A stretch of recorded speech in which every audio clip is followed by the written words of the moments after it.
Hey there, Beer Busters Nation. Dan here. I wanted to jump on before the episode starts where we talk to the crew from the Philly chapter of the Pink Boots Society to let you know about something that is happening in the Baker family. You may remember that Wayne and I are brothers and Steph is our cousin. Wayne and my stepmom, Linda Baker, has unfortunately recently been diagnosed with leukemia. So it's been a whirlwind of a time trying to figure out what the next months and beyond will look like as far as treatment and recovery and remission. And I wanted to plug two things before the episode starts. One is that she's going to need a bone marrow transplant to help with treatment. It's going to be a big thing. If you feel like joining the bone marrow donor registry, it is free to do. They will send you a cheek swab kit. That's all it takes to figure out if you are a match for her or for someone else. And you send it back in and they tell you if you are a match and if you have a chance to save someone's life. Now you can join this registry at bethematch.org. You create your account, you put in your shipping address, and once it ships in about a week or two, you have your swab kit. The other thing is that, as I'm sure you can imagine, the medical bills will pile up. This, unfortunately, is not a cheap thing to fight, and it's worth every penny, of course, but it's going to be expensive. There is a GoFundMe set up if you're at a point where you are able to do so and you feel so inclined. Any and every donation and every penny are very much appreciated by the entire Baker family and our friends.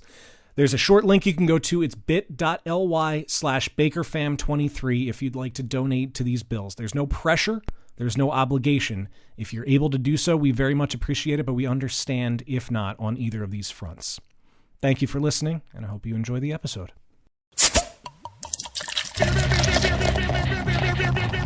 The only thing we have to fear is beer itself. Beer. So many choices. Only no function beer well without. Woohoo! Beer!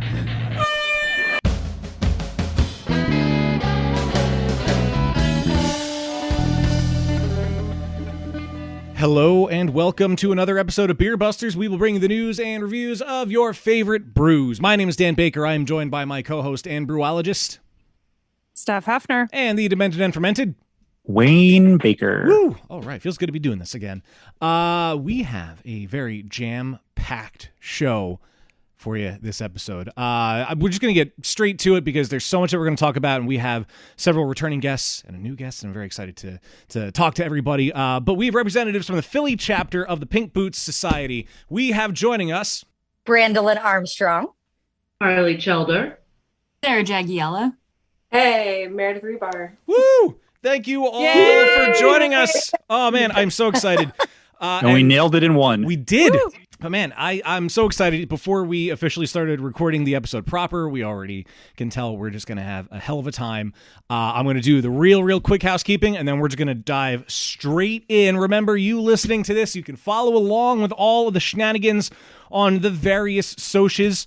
We are at Beer Busters on Twitter, Instagram, and TikTok. On Facebook, we are Beer Busters Podcast. There's beerbusterspodcast.com, where you can also go to the shop tab and get some cool stuff that Wayne designed. There's YouTube, where we are Beer Busters Podcast. And there's patreon.com/beerbusters, where you get access to all the cool behind-the-scenes stuff. And you can get the catalog of punishment videos and last call segments and whatnot as a little as $1 a month. Will get you access to all of those goodies. If I may interject for one moment, as I was saying my name during the intro, a screw literally fell out of the bottom of my chair. So I'm just going to duck down real quick and put it back in. I'm glad it didn't break. Wow. We are off to a fantastic start. I love it. I love it. I love it. I love it. I figure we really should just dive straight in. Now, Brandolyn, Meredith, and Sarah, we've had you on the show before. Carly, I don't believe you've been on the show before. So first and foremost, welcome to Beer Busters. Thank you. Thank you. It's very exciting to be here. We're glad to have you. Now, you are the co-founder of Tannery Run Brew Works, are you not? Yes, I am. That is exciting. We opened, yeah, it is very exciting. A labor of love, indeed. We opened in March 2019, just in time for 1 year anniversary of the pandemic. Yes, everybody's favorite. Right? But we're still here, so cool. Awesome. That's out in Ambler, right? That is Ambler. We are a brewery and restaurant, so please stop on by for some delicious food and drink. Where in Ambler? Because I was at like that Ambler Fest or whatever back in September or October, and I think I passed Tannery Run, but it was so crowded that I couldn't get to the door to get in. Yes. Thousands and thousands of people were on our doorstep. We're right on Butler Avenue, almost diagonal from the Ambler Theater, so that's a good point of reference. Oh, yep, there it is. My girlfriend who I was with, she used to work at From the Boot. Oh, yeah, it's across the street. Yeah, exactly. That's what it was. Yeah, I remember the line for your beer was like as far as it could go, as far as you could see. And it's like, I'm sure the beer is delicious. I just don't want to stand in that line. And yeah, it took forever even to get a coffee that day. I just wanted coffee. And there was some little like retro gaming coffee place right down the street. And that took forever. Well, when there's like 20,000 people competing for space, for sure. Yeah, I mean, it's somebody's fault, and it's a good problem to have to be busy, especially on a day like that. But that just means that I got to get back out there and I have to come to Tannery Run. So sorry, I have not been there yet.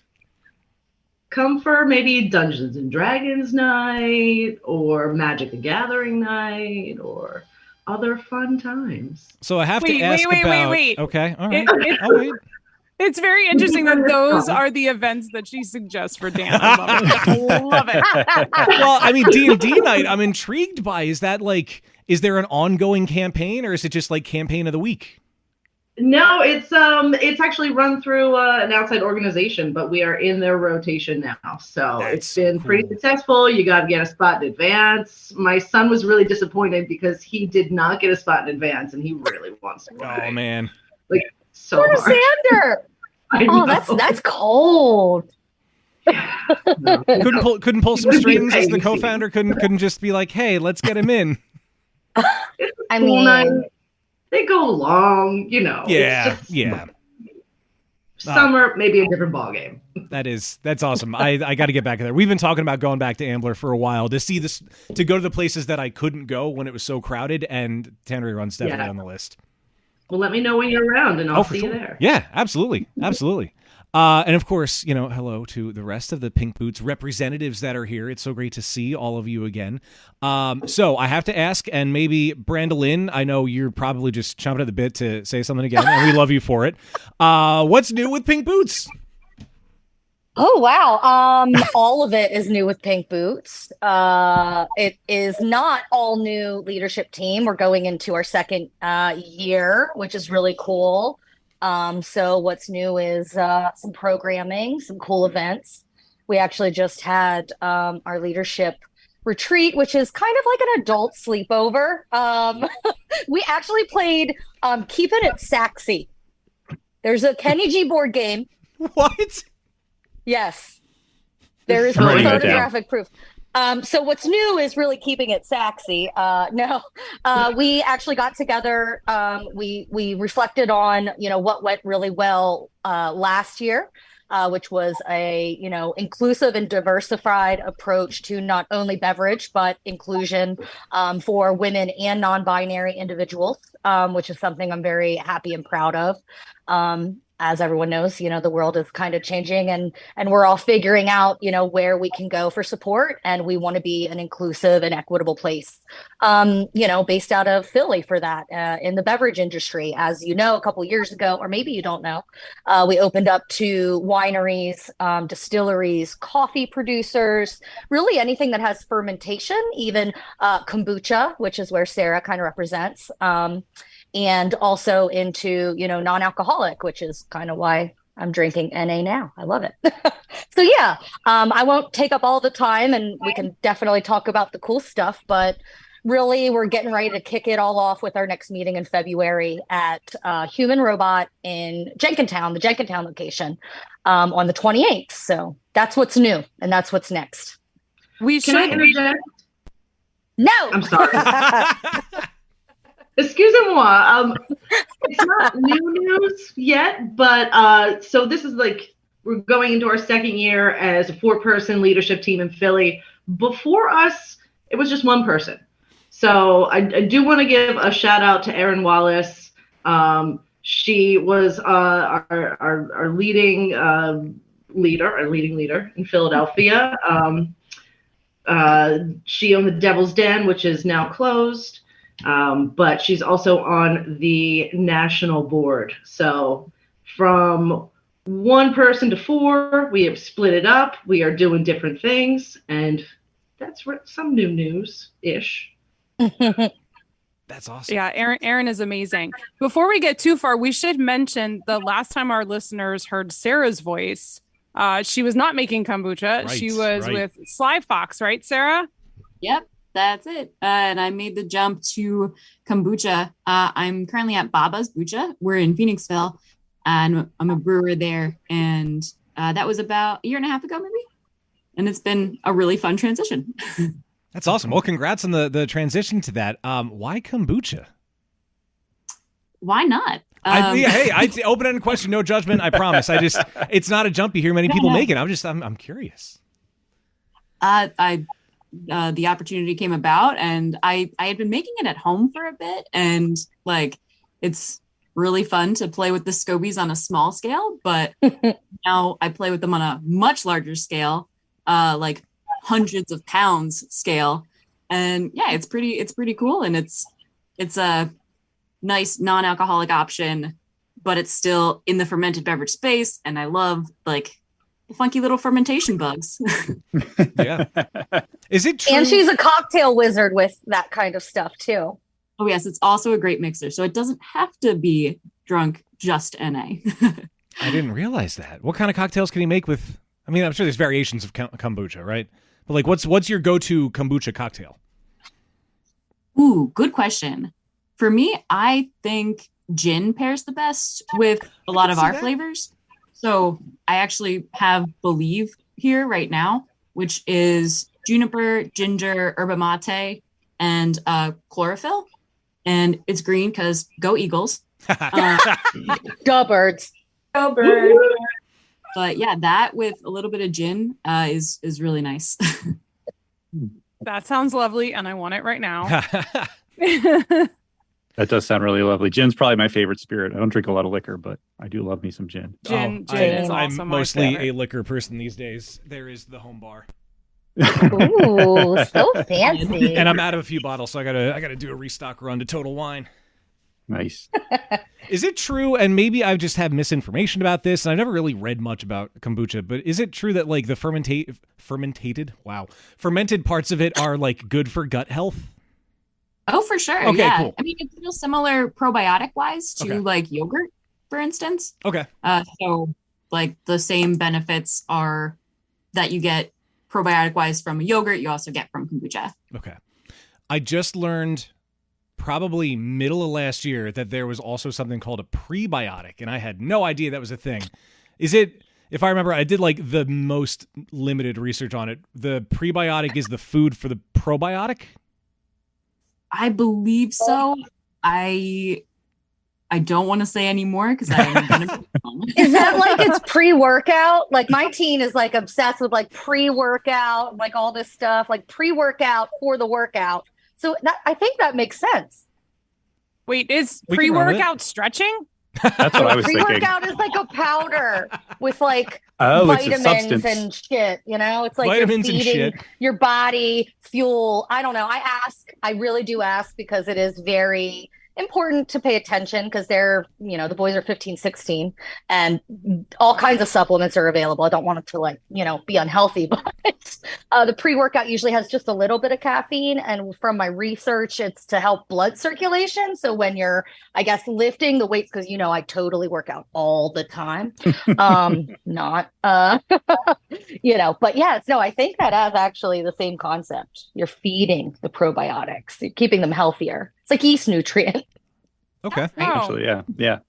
There was I like soda, but I for health reasons can't drink a lot of soda or really shouldn't drink any of it. So they have those like healthier soda versions. Like I drink Zevia now, which isn't really that bad, but there's one that was called Olipop, I think. Oh yeah. Yeah, and I read it quick and thought it was probiotics. I'm like, I know that's good, and then I read closer and saw that it was prebiotic, and I just got confused. What flavor did you try? I tried the root beer, the cherry cola, the grape, and there was like an orange something or other that was pretty good. I mean, you could tell they weren't soda, but they satisfied a craving, which is exactly what I wanted. The problem is they're expensive. They're like $2.50 a can and like $35 a case. The ginger one Dang. is nice too. Which one's nice? The ginger lemon flavor. Ginger lemon. Okay. Oh, I saw that on the shelf at Target the other day, and I thought about getting it. I might have to treat myself to it next time. Also, would be good with gin, I think. Yeah. Sure. Probably. Yes. Probably. Meredith, I feel like it's been a minute since you've been on the show with us. We see you so regularly out and about at events and such. But is the last time you were on our show when we homebrewed with you at the homebrewed event space in Philly? Oh my gosh, that would have been 2018. Yeah. I think that was it. Yeah. Wow, that was a long Which, time by ago. the way, and I've seen you many times since then, but I'm going to air this grievance on the air right now, recorded. Sorry. We never got to try that beer. Well, if I remember, A lot happened after you guys did that. No, I know. Which I will not talk about. No. But it's no longer around. I would hope not. For a bunch of reasons. Didn't I eat a hop that day or like lick yeast or something? no, you licked. There's video of it. Yeah. Speaking of our YouTube channel, Right. you it can called watch lick this yeast? on our YouTube channel. Yeah, Dan Lick licking the yeast and the face he makes afterwards. It was is- disgusting, and it's disgusting Yeah. for a reason. Yeah. That's a pre-ingredient. You're supposed to drink the post-ingredient in that Yes. process. See, there we go. The pre and the probiotic. I mean, there are things you're supposed to taste throughout the process. Just Not Dan yeast. chooses the wrong things. No. Here's the thing. I will try anything once for a joke. Sometimes twice. Mhm. But what's happening with homebrewed events? I know there are events coming up left and right, it seems. Yeah, so I left the event space in the middle of 2018 and then officially in 2019. But since then, I moved to doing homebrewed events full time, working with really cool breweries to do beer festivals and events all around the city and in the suburbs as well. So now the last couple of years, I've worked with Sly Fox to do their goat races. That's going to be May 7th. I worked with Human Robot to do their events. Log Jam and Lagerfest, which is an all lager invite only beer festival. That's the first Saturday in June. And then their Oktoberfest as well. I work with Punch Buggy to do Made on American Street, which is a street festival, car show, and beer fest. That's going to be May 20th. I just do events all over, mostly around beer, and then sometimes not just beer. Second Street Festival in Northern Liberties is my biggest event. I work with Anne from Virginia Bell Events to do that event. So first Sunday in August. That one's a lot of fun. But beer gardens are there too. So Yeah. still beer. Did you mention Cider Fest? Because that's one of my favorite ones. I love Cider Fest. So it's not only beer, but so I do events with Woodford Mansion in Fairmount Park. Cider Fest has been around since 2017. It's changed a little bit since after the pandemic, but before the pandemic, it was 6 houses and cideries at each house, and bands at each house, and then you had transportation between all the houses. Now it's just at Woodford, but we have all the cideries at Woodford. We have music, and you get tours of the house as well. And it's 2 days, so it's going to be October, I think 20th and 21st. It's going to line up with Philly Cider Week, which happens in Philly, which is great. Amy is so very talented. She was at Prohibition Tap Room for a very long time, and now she's at Middle Child. But it's going to actually line up with Philly Cider Week, which makes me very happy. And it's always the last week of October. And then I'm helping her with the closing party for it as well. So it's out in front of Hale and True, block party. And so I guess I'm doing the opening and closing of Cider Week events. Yay! That's cool. Woo. Which we now, for the Pink Boots, do include cideries too. Plug. Oh, cool. So I feel like maybe we should rewind a little bit. Maybe perhaps for people that aren't familiar with the Pink Boot Society, maybe we can give them a quick, what is it? Who all can join? Why should people join? In case any of our listeners are unfamiliar. Yeah, absolutely. Shall I read the brochure? Carly can read the brochure, and then we can add some humanizing material to that, I think. Okay. We are robots. Only sometimes. Pink Boots Society is a global, nonprofit, professional organization that aims to assist, inspire, and encourage all women in the fermented and alcoholic beverage industry through education. Members of our community make the beverages, own the companies, package the product, work in the tap rooms or bottle shops, and just about everything in between. Thank you, Brochure. Well said. I would like to include that Brochure has been updated to include non-binary individuals. It's been one of the things that has been a little bit of a struggle, and I'm glad that Steph, wants to rewind it back a little bit, because one of the issues I think we've had with growth coming out of a pandemic, of course, losing a fair amount of industry workers, over the pandemic to other roles, maybe rightfully so, if you pay attention to beer news. But I promised Carly I wouldn't get in on that. But we really do have to focus on what does Pink Boots do, who and what is it. It's a 501c3 nonprofit, which is education based. So most of our funding, almost all of our funds raised go towards providing scholarships. We originally were founded in 2007 by Terry Ferendorf. She stepped away a couple years ago, I believe, but she has still been very active. But it was inspired by the Pink Boots that her grandmother gave her when she started brewing. And, a lot of people tie the Pink Boots to a women-focused organization. And I think that it's more than that. And the story sometimes gets lost that, yes, it started as an organization for women who were, in some lenses, the minority group. But now, as we've learned, the intersectional, deficits of people that comprise this industry, we need to be doing outreach to everyone. So the fact that it's not just gender-based, but it is open to women and non-binary individuals with a focus on, what can we do to build a better industry? We're starting kind of at the bottom, and it's really a feeder program the more that we all looked at it. And, we have an aspiring membership. So it's not just a professional membership anymore.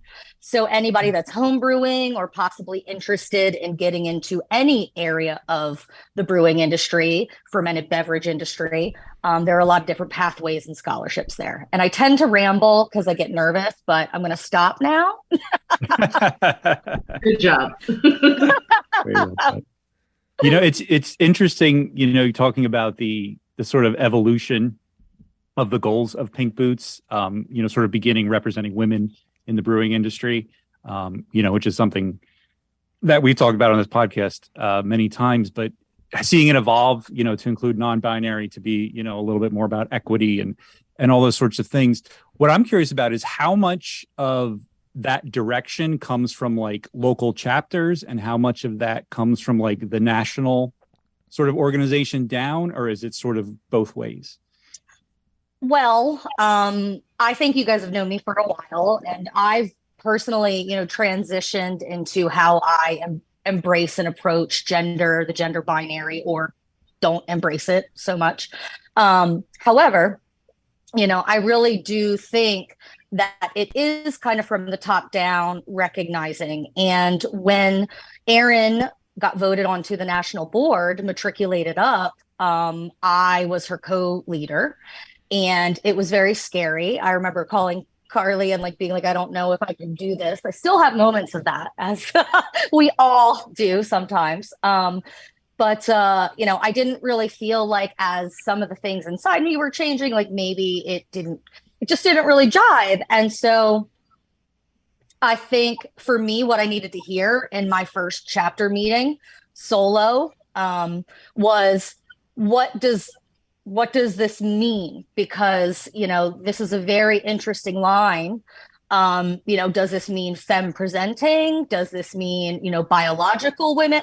If we really want to get into the nitty gritty of it, where does it fall? And I said, am I supposed to be asking people how they identify when they register? I'm like, I don't think that that's appropriate, because what I might have in bias that tells me one gender or another is not what someone else will. So where and which do we actually authentically approach that topic? Traditionally being a women's, only group. And so we are comprised of different members of the LGBTQ plus community, including some of our members that are of the trans community. And really, I'm not asking about presentations because it doesn't give a shit. It doesn't matter. And when I got that answer from them, because I half expected, in my experience, just mine, to hear something maybe I didn't want to hear, that would have been this is okay for me to leave this now because it no longer aligns. But I didn't. So it does come from the top. It's volunteer based. And one of our struggles is always getting enough hands on deck. And so I think we have been slower with the marketing overhaul coming out of a pandemic in an international society. And I hope that some of our storytelling awareness and on the chapter level affects that. And it really does go both ways. But remember, it's international, and we're talking about differences in international tolerances of how people live their lives. Yeah, it does. I mean, the further the reach, it does get more complicated in different international cultures and things. But that's really awesome to hear. And I think that's, the sort of evolution of purpose that makes sense given the current climate. And it's really encouraging to hear an organization like the Pink Boots that has been around for quite a while and has been well respected. And I've always had a lot of respect for it to see grow into even more representation. So that's pretty awesome. Yeah. And I think Carly or anyone else can speak to how it preserves the space for women and being femme too. It's not like we're not saying these are bad things. We're just saying it's more than just that stereotype in beer. I also really appreciate that we open the meetings up to anybody who's non-members. So anybody of any gender can come and see what it's all about. You have to pay, you're not going to get free admission like you would as a member, but it's also a nice way to engage everybody and to really see what's happening. So anybody can attend and see what it's all about. And then, we are creating allies within that as well. And we have some really strong, supporters of the organization that come out to a lot. I love our group of people. They're wonderful. We do ask that folks pre-register if they plan to attend. pinkbootsociety.org. Find the event calendar and the Philly chapter stuff. And that is how you register. You are so good at that, Carly. It's unbelievable. Oh, stop. Thank you. I want to chime in since I don't represent beer here anymore. And I want to say how cool it is that we've opened up membership to other fermentation spaces. I think particularly our chapter, we did a lot of work last year trying to have meetings and educational topics at a bunch of different places. Like we went to a hop farm, we went to a distillery, we came to the kombucha brewery. So we really learned a lot about different fermentation spaces, and there's so much overlap. So that's been super helpful too. I have this little issue over here. That's not just in kombucha. That's also in wine and beer. And I have a lot of fun talking with other industries about common problems. So that's been a lot of fun as the organization grows and expands as well. Is the decision to open it up to fermented beverages, is that a chapter by chapter decision, or is that something the society as a whole then says yep, everyone can do it? That was an across the board. Cool. The international society as a whole. It was meant to mirror the change with the Brewers Association.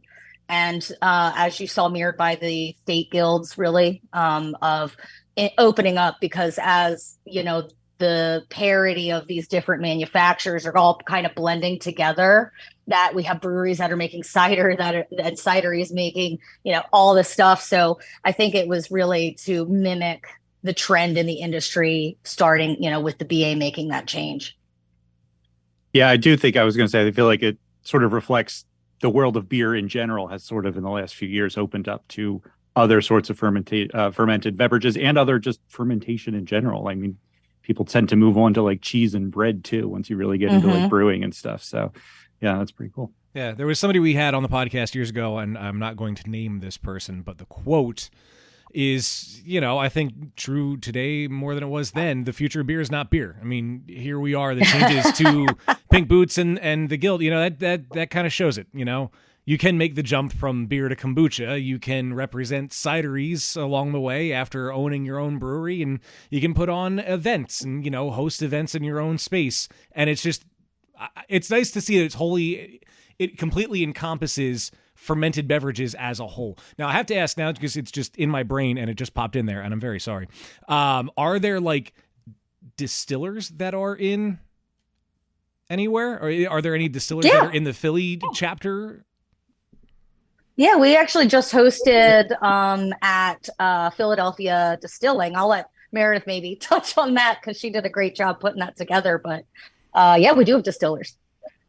Yeah, it's really nice. I feel like, craft distilling is a little bit behind where craft beer is as far as numbers and everything. So it's really like been fun getting to know them even better now, working with local craft distillers, for Pink Boots. And, the meeting that we had in December was really awesome because Danny was able to do a tour with us, and like, she's insanely talented and one of the distillers there. And they're just amazing hospitality, a staple of the industry. They were the first craft distillery in Pennsylvania to open after Prohibition, and just have made such a huge name for themselves. And they're now acquired by, I think, Heaven Hill, so they're distributed all over the U.S. and all over the world. So it's really nice that we have women in the production side. We have women in the marketing, sales, in the tasting room side, just like in beer, just like in cider, just like in kombucha. There's women all over the distilling area as well. So we want to do more of that next year.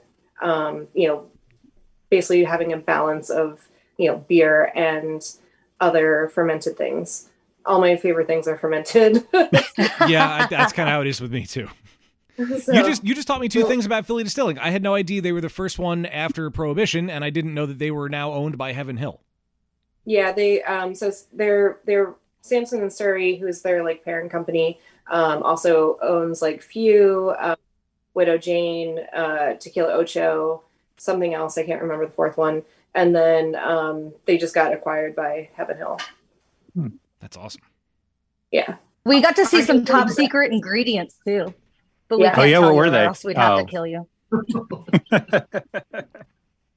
We get so many like teases of like secret proprietary information. Like, I could tell you, but I can't tell you this. What if I we're always being teased with all this. When we were talking with Athletic, and we were talking about like the non-alcoholic brewing process, and we're like, tell us as much as you possibly can about how you make this. I know off the record, off this call, I was like following these machines that were doing it, and I've actually spent a fair amount of time figuring this out. Have you reverse engineered it? Because how are you going to make an interesting soluble base and have a waste product that you can sell? I might want to put some herbal refreshment in a soluble base. So, but yes, we should talk about that sometime, like over beers. I will totally nerd out. I picked up one of my like newest, favoriteest friends of this past year who worked for ABV Technology, which did the alkalizer, which was basically pulling the booze from amazing technology. Yeah. And we were at actually talking of Pink Boots, we were at the Pink Boots conference. There's a biannual conference, and we were there in Charlotte. Meredith and Carly and I went, and we met a myriad of people. I mean, from all over the place. One of the perks of being, not only learning alongside these people, but like meeting all kinds of cool people. And I picked her up outside of a dumpling truck. And like now, I mean, I was going to like, I did. I picked her up. But it was amazing. But we'll travel for friends. Really cool technology. Long story short. Yes. And I got a friend. Even better. It's not about the technology. It's the friends we make along the way. Yes. And another reason why Pink Boots is great, because it is a network that, really does link you up. I mean, one of our former members is in the Benelux French chapter. She's started scholarship recipient. And then she got, that was her scholarship. Right? Yeah, she went to Belgium and did a cool little, what do they call it? There's an actual term for what she did, but I don't remember it. But basically, what's the word? Internship, that's the word. That was really hard. I was thinking that word, but I'm like, a tough word. It has to be more complicated than that. I spent the day playing video games and lying in bed. I'm really exhausted. Okay. Are you me now? What happened? Yes, I am.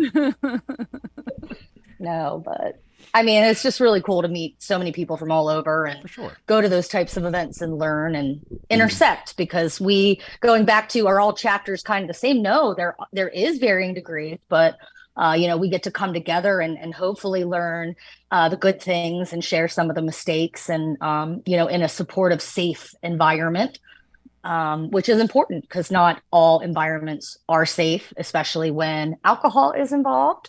But now that we're opening up to non-alcoholic venues, I see that this network will open up even more. I'm so excited.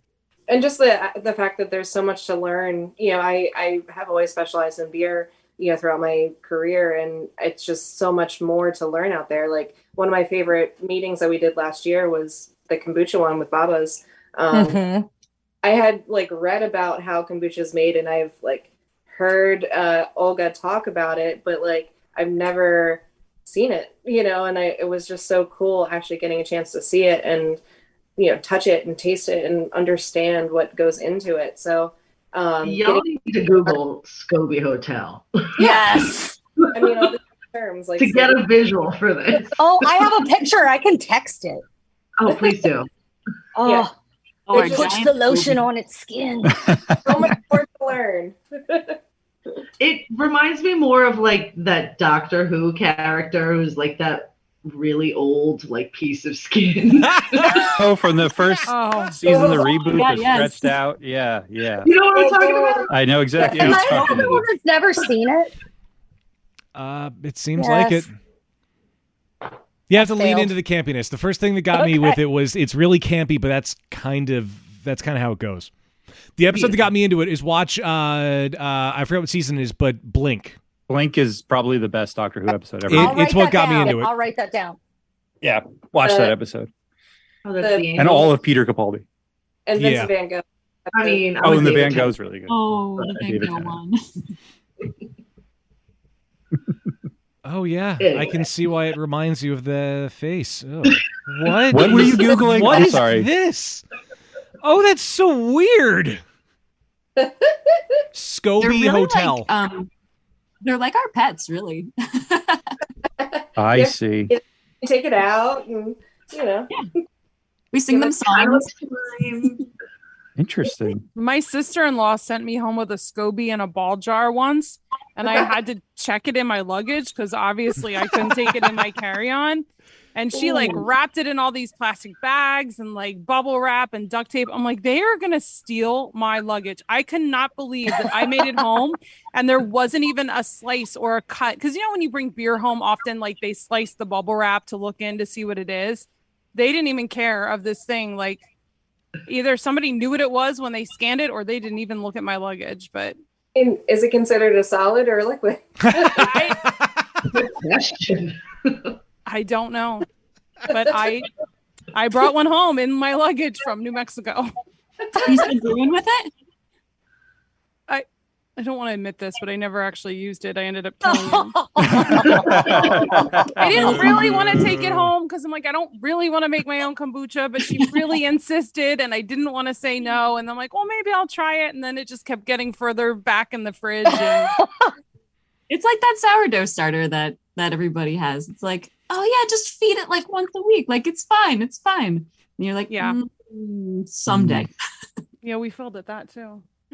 I didn't even attempt it. I just knew in my brain it would fail. Yeah. It's That's still where I in was the at. package in the drawer in the kitchen. That's how far we got. Yeah. If I want good sourdough, I'll just walk over to Mighty Bread. They're pros. I'll just buy it from them. There's a La Bus down the street from me. If anybody wants to try, I did order they dried it, but like they made a wild yeast starter at Yazoo Brewing in Nashville, like embrace the funk, doing all that funky stuff. I have that yeast. So if anyone wants to try this with that, you can, but I just wanted to support. Of course. Probably makes good bread. All this stuff that we end up buying just because we want to support people. Yeah. Yeah. Well, I mean, truth be told, I don't think I would have ordered Athletic had we not talked to the folks at Athletic, but now I'm happy to have it in my fridge. I wanted to I support really them. like it. Yeah. That's awesome. I want to try it now. And none of us are being paid to say any of it. I know. We should be, though. Real talk. Well, like maybe I guess when I started, like the second year that I was doing mead, before the hurricane, I was at an event and I was doing sampling of the mead, and I was by Athletic, who was under our same distributor, and I was trying these different ones pretty, early before that even. And I was like, so, how do you make this? And that's proprietary. And I'm like, oh, okay. But they were just so good, and they are made so well. Sometimes I want the flavor and I don't want the booze. And like this sour is awesome. That's it's so blueberry, sour. lemon, and mango. Oh, So good. BLM. Yeah, it's BLM. So it was done with Lifting Lucy. But yeah, so 100% of all the sales of this are going to fund brewing scholarships with Sacred Heart University. Oh, that's nice. With a highlight in, inclusive and, equitable industry building. So it's a really cool thing. And of course, I wanted to support them. Another group of people that we met at the Pink Boots conference in Charlotte. Do you want to tell folks what Lifting Lucy's about? Because I'm sure many people out there are curious if they don't. Oh, yes. I had heard about it from Beer is for Everyone. I don't know if you follow that account. But Beer is for Everyone is a really great Instagram account that I follow, and on Facebook. I don't use TikTok because I'm old. But I found out that they were doing a brunch while we were going to be in Charlotte. And so it really appealed to me because I'm always out there looking for new views and to meet different people. Obviously, I've been,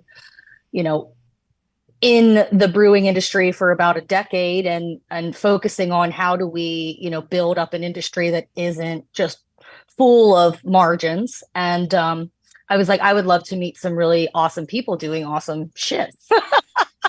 And so we got tickets. I was like, do y'all want to go? And then we met them at the conference. And, they were really talking about, authenticity and, it's okay to talk about our differences. It's okay to talk about race. It's okay to talk about, these things. We just have to have the right environment. And, we have to be willing to have uncomfortable conversations. And we have to, be accountable with ourselves and others. And so it just really appealed to me. And they are I forget exactly their qualification of nonprofit, so I apologize. You might have to Google that. But they are a nonprofit that brings awareness for our Black, Indigenous women of color in brewing by education, scholarships, outreach, and I believe some advocacy. And it's headed up by a group of women that are just really fantastic that we had the opportunity to listen to, learn from. I don't think I've ever cried at a beer event that much ever, like in a good way. And they had actual licensed therapists on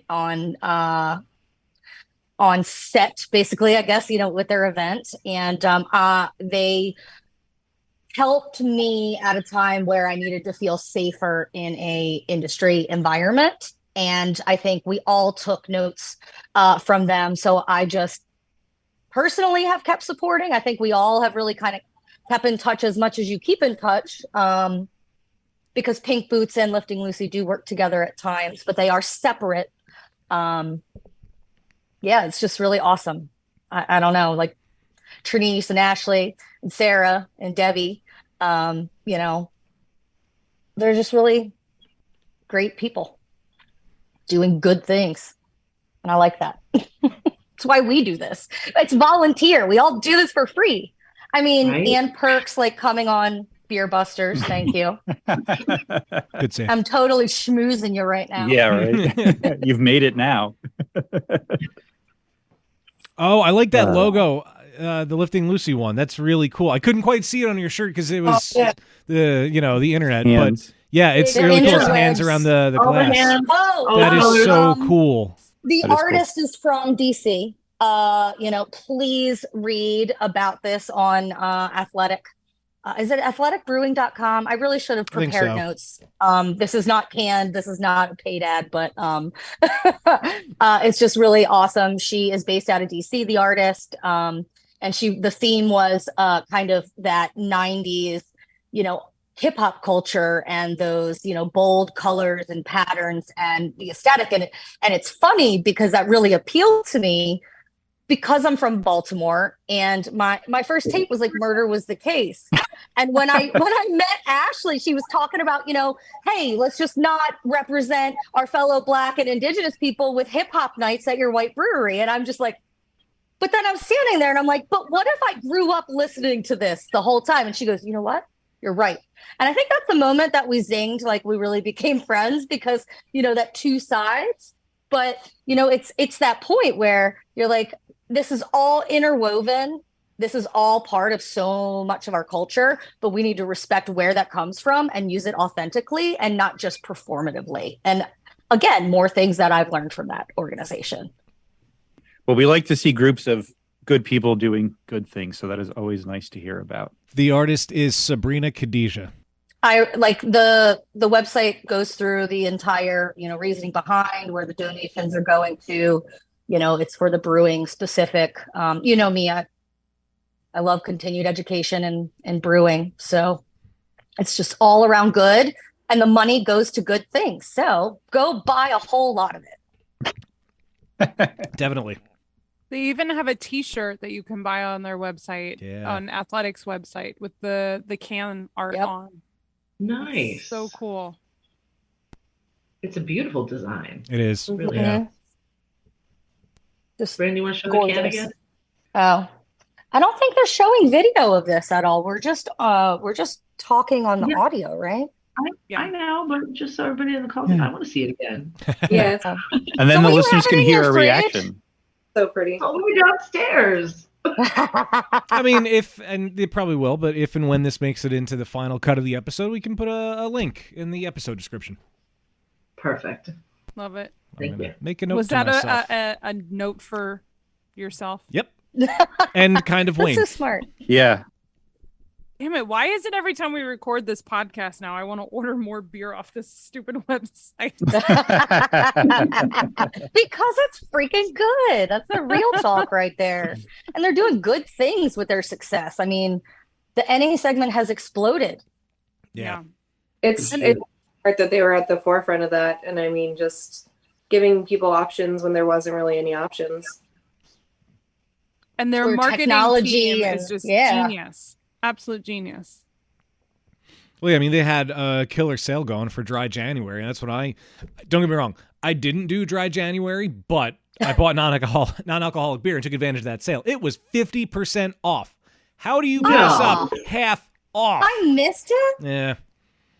Well, I mean, I hopefully go they do it back and next forth year. between wanting to buy from the stores and wanting to buy direct, you know. Fair. But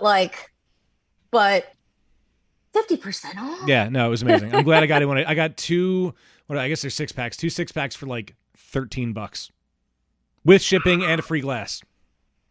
Wait, you got a free glass? Got a glass? What? Uh-huh. That's the best part. Right. Glass? Jelly. The hell? Dear Athletic Brewing, You're getting all this free promotion. We need glassware. Thank Right. you. Beer Buster sponsorships are available on Patreon. There you go. Pay it forward. Well, I actually just opened my first beer. Like I'm. I saw victory. What kind of victory is that? Brotherly love. I Ooh, figured, nice. kind of fitting. Kind of, yeah, it's fitting. Oh yeah, Kind of. Isn't it like the brotherly love and sisterly something? they Is it? did. They really did sisterly love as the theme of 2021. Can it be non-binary tomfoolery to add to that mix? I like that. Non-binary tomfoolery. Perfect. Maybe we should hit up Bill Kowaleski, be like, hey, have some we got ideas. an idea. We have some ideas. We have a pitch. Although our success rate of coming up with beer names on this podcast that actually get used is not as great as it should be. That's probably a good thing. And that means Yeah. we're smart. It's not zero though. It is not zero. Oh.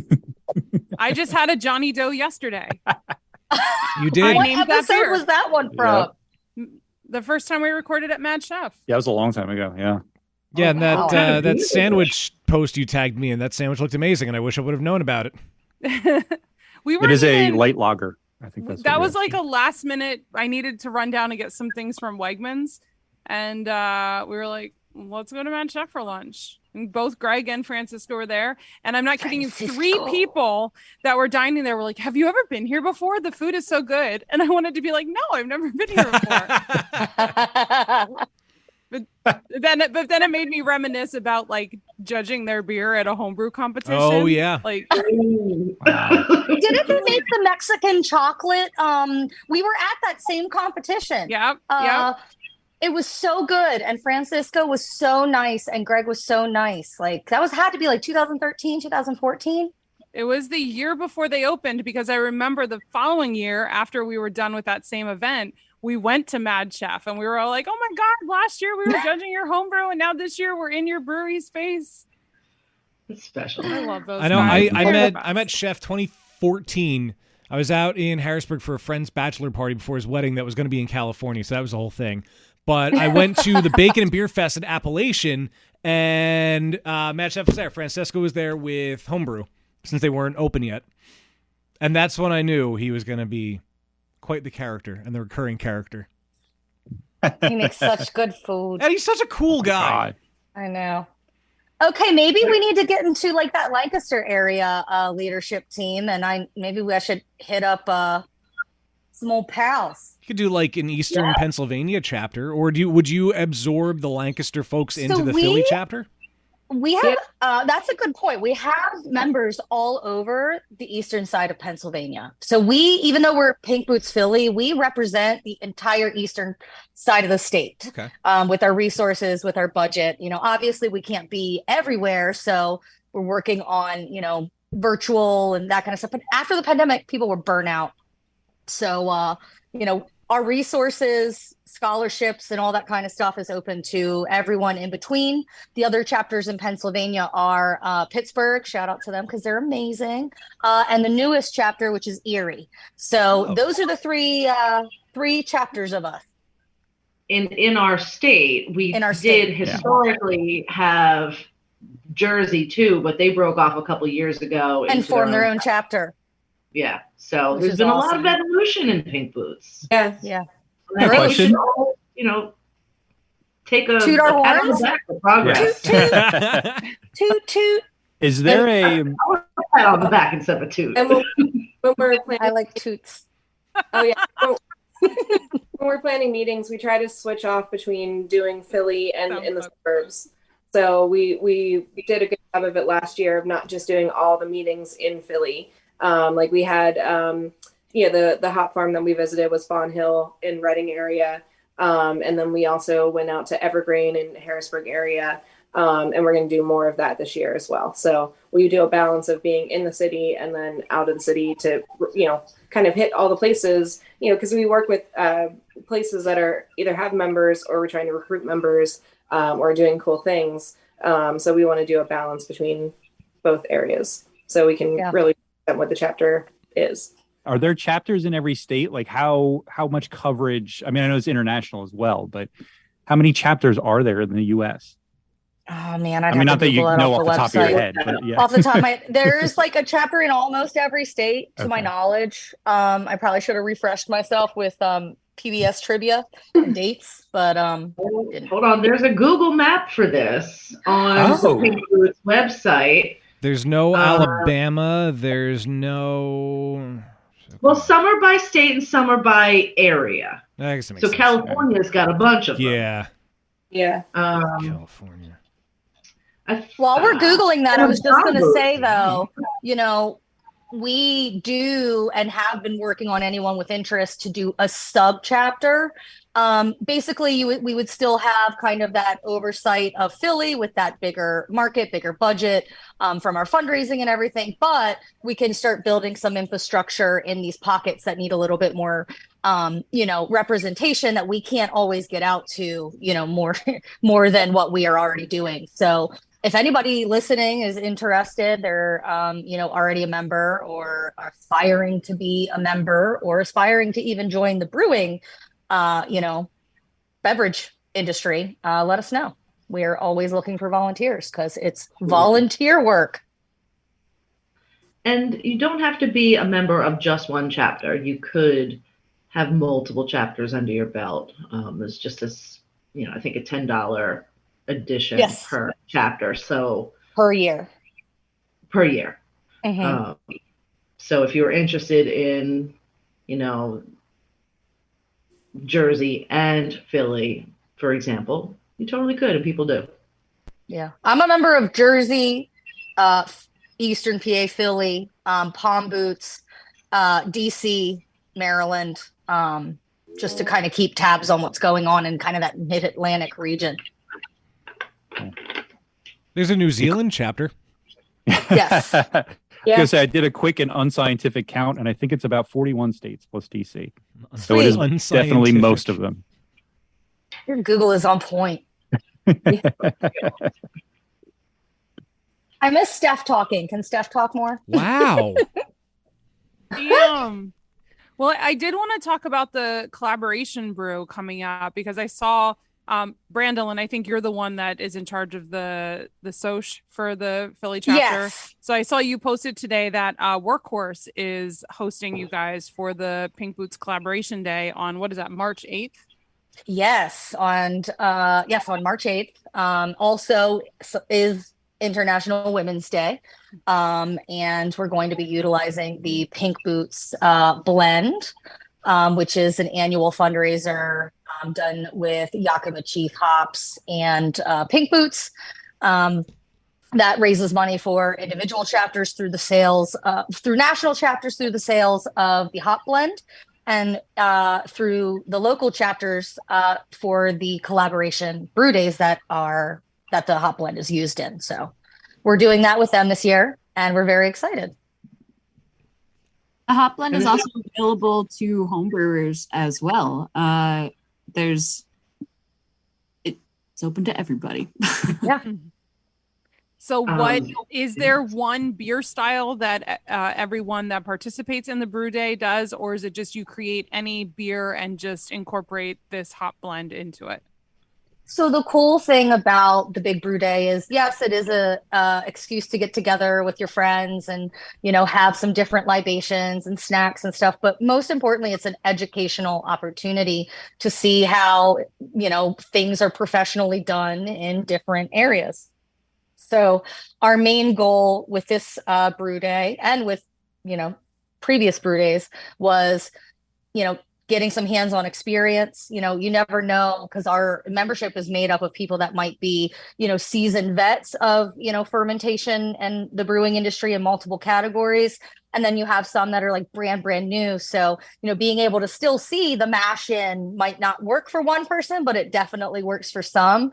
So educational, professional, what happens in these different, you know, areas of fermentation and beverage. And I know I'm learning about different areas besides beer, and mead and wine, but, you know, it's just a lot of learning. It can be any style. The the beer doesn't have to be one particular style. I'm not entirely sure what Workhorse has in store for us this year. Do we know their recipe yet? We are working on that. The cool thing is Sasha is open. Their brewer that's working with us on this is open to suggestions. So that's part of the follow-up, that we're doing with them. So hopefully we can make some involved suggestions.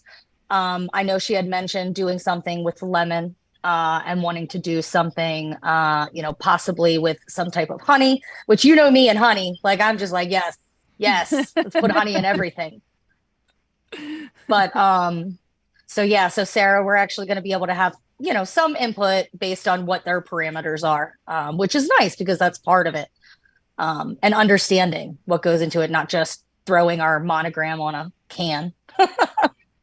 Right. I love seeing all of the different styles that come out every year too. Mm-hmm. Like every brewery that gets this hop blend, like doesn't always have to be an IPA or a pale ale just to showcase the hops. It can be any style, and there's been some really fun, different beers made with the Pink Boots blends over the years.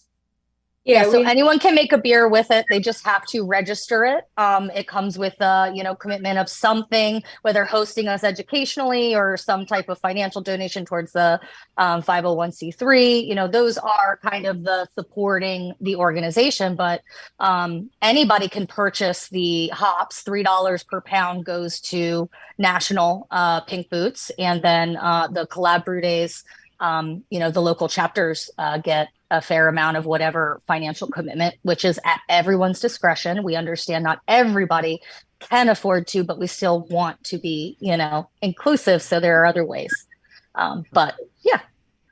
Yeah, it's always my favorite day of the year. It's International Women's Day. A lot of times it falls on that day. But it's just a nice way to get together with everybody. You're not normally in the same place with a lot of folks. And you have kind of all day to get there and hang out and learn and really experience it. It's been a part of my life for a long time. I've been part of pretty much everyone from the beginning. And it's always a different brewery. So you get to meet the brewers, you get to meet the owners, you get to see the different brew houses, you get to work on different recipes. You can be as involved with it as you want to that day, or you can kind of take a step back and be more social. And it's really nice just having the ability to have so many breweries around, the state and then all over the U.S. be a part of the brew, be a part of it. And then they also brew their own beers. So we always promote who's participating. We'll share on social media who else is brewing the beer, or beers for Pink Boots. And this way you can go out and support them by buying the beer. So we have one main brew day, which is where we have a chapter meeting and have people come and attend. And then breweries all over are also able to brew. And then we'll promote where that is as well. Can I jump back to the hop blend a little bit? Because there's something very cool. Well, there's a lot of cool things about that. Number one, this is the 6th year that Yakima Chief has done this with Pink Boots Society. Last year, it was over $137,000 raised just by purchasing the hop blend in donations to Pink Boots. Also, we helped make that blend. Mm-hmm. Every year, Yakima Chief sends out this amazing hop kit with 20 different kinds of hops in these tiny little bags, and we do a session. We do a meeting with our members where we get to make our own blends, work as sub teams, and then vote amongst ourselves, and then submit that to National for the Actually, no, it's usually at CBC where they do it, right? Yes, GABF. Where they choose the final blend based on our submissions. Mm-hmm. So this year, for the 6th annual blend, it's Laurel, Yukonot, and HBC 586.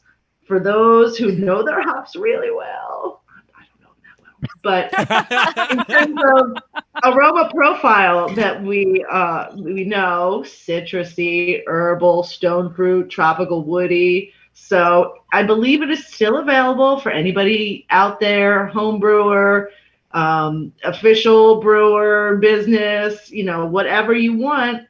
Go get some. Winery, cidery, kombuchery. I would Be love to have an creative. official Pink Boots something in every place. Kombuchery? Is I that was gonna really what they're ask. called? Oh, I don't know. I just made Legit that. question. Sarah. I mean, I call it the brewery, or I have a lot of fun calling it the kombucha factory. Just Factory. Word. I don't know if Will it's a real the- thing. I hope I didn't offend anybody. Will the beer that you guys are doing with Workhorse, will it be packaged as well? We're not sure. That always comes down to whatever the manufacturer, partner that whatever makes sense for them. So I don't want to count any chickens before they're hatched. So we shall see. You'll have to follow us at Pink Boots Philly on Instagram and on Facebook to find out. But definitely not Twitter because we're too old for that shit. Or TikTok. Yeah. Last Or year, TikTok. Oh, last year we TikTok. brewed at Iron Hill with Avery before she left Iron Hill, but they were actually able to. That was our largest quantity of beer made for Pink Boots at that collaboration brew day, and they're able to package it and sell it. So they did cans and draft, and because it's Iron Hill, they were able to sell it at a bunch of their other locations. So Yes. Thank you to Iron Hill for that. And Avery, because that brought in, about $4,000, I would say, in fundraised scholarship funds. So we're looking forward to reinvesting that into scholarships coming up as things get figured out. Again, stay tuned to where we distribute our news, usually socials, but also through the community, which is the internal thing that no one uses. So you should go figure it out and let me know if you need help to figure it out because I'm here for you. Okay, Mom. Right. Yeah.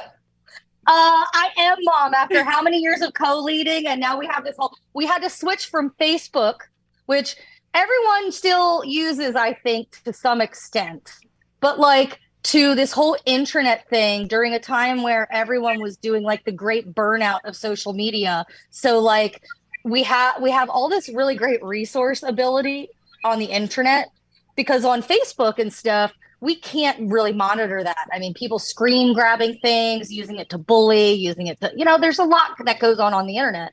Well, by using our internal system, we can govern that by our code of conduct. We can govern that and keep people safer. It is a safer space, to have some of these conversations. Because we're here for support and always. So I'm hoping to encourage people to use it, the community, but we're getting there. Did we mention that Carly was a scholarship recipient? Have we mentioned that on the show yet? I don't think we have. I don't think we did. All No. right. Congratulations. Thank you.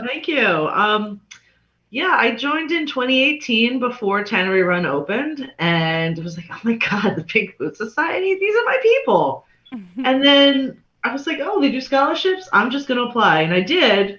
And the one I won was a 4-course credit, a certificate program through Portland State University online. So it was for the business of craft brewing. And I mean, before I opened my business, it was exactly the knowledge I needed to learn at the right time with the right group of people, and it completely changed my life. And as you can hopefully see behind me, I can. Yep. I did earn my own Pink Boots. Part of this whole scholarship spiel is, you win a scholarship, you do whatever that scholarship is. It could be an online course or an in-person course, or there are a lot of options. So you do that, and then you do a pay it forward presentation to share what you learned with your local Pink Boots community, or you could write an article. I shared it with my local community, and then after you do all that, you have a choice. She did a great job. Thank you. It was at Flying Fish in Jersey, and I was so nice. nervous, Flying but that was the first time Brandon and I ever hung out for real.